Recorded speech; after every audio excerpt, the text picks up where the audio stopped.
Slowly but surely, this GTI-R is being turned into the finished product it always promised to be.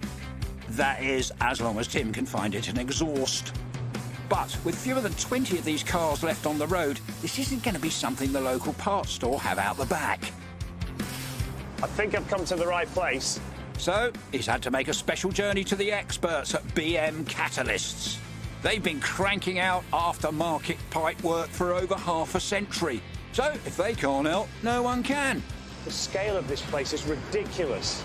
I didn't know there were exhaust manufacturers in this country this big. Tell me it's Tom. It is. Hello, mate, how you doing? Not too bad, how are you? And tell me that this is something to do with the Pulsar. This is going to absolutely change your life. This is a bespoke jig. Yeah.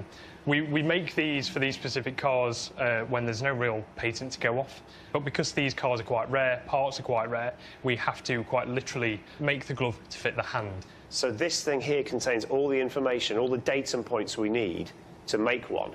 Yeah. So where do we start with this incredible piece of information? Where do we go first? So the first step is actually bending the pipe to fit it.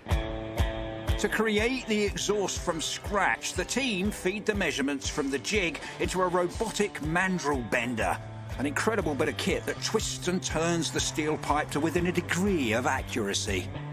So it's just doing a little section at a time, and then a very specific rotation round of a number of degrees, grabs it again, bends it, lets it go, rotate, as you can see, rotates it. What a wonderful thing to see.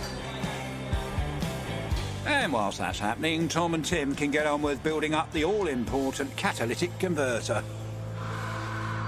Is that what I think it is in a box? It is. That's the stuff that gets nicked, isn't it? That